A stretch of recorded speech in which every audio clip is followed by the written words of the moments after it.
نبی کریم علیہ السلام نے فرمایا، بخاری مسلم میں فرمایا، 7 ہلاک کرنے والی چیزوں سے بچنا، اگر ان میں تم چلے گئے تو ہلاک ہو جاؤ گے۔ 7 چیزیں ہیں جو تمہیں ہلاک کر دیں۔ یا رسول اللہ صلی اللہ علیہ وسلم وہ کون کون سی؟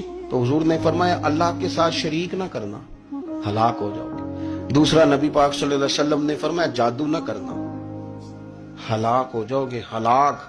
اور یار جسے حضور فرما رہے ہیں ہلاک ہو جائے گا، وہ بچے گا؟ نبی پاک صلی اللہ علیہ وسلم نے تیسرے نمبر پر فرمایا، جس شخص کے قتل کرنے کو اللہ نے حرام قرار دیا ہے اسے قتل نہ کرنا، ہلاک ہو جاؤ گے۔ چوتھے نمبر پر رسول پاک علیہ السلام نے فرمایا، سود نہ کبھی بھی کھانا، ہلاک ہو جاؤ گے، ہلاک۔ بڑی بڑی دلیلیں دی بینک والوں نے، بڑا سمجھایا تو حاجی صاحب مان گئے، محترم مان گئے، کہنے لگے نہیں جی نہیں، وہ کاروبار میں لگاتے ہیں۔ بڑے بھولے والے ہیں، پتہ سارا ہے۔ اور دیکھو سب کاموں کے باوجود مستقل بینکوں میں پیسے اس اکاؤنٹ میں رکھے ہوئے ہیں جہاں سے مستقل سود آتا ہے۔ حضور نے فرمایا، نہ کرنا یہ کام۔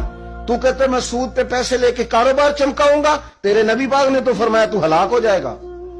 تو کہتا میں میل لگاؤں گا، حضور نے تو فرمایا ہلاکت ہے۔ تو کہتا ہے میں بڑا کچھ کر جاؤں گا تو ہلاکت ہے۔ اچھی طرح سمجھ لیں، اصل مال بھی ضائع ہو جاتا ہے اس بندے کا جو سود کا مال ملا لیتا ہے، اصل برکت بھی اڑ جاتی۔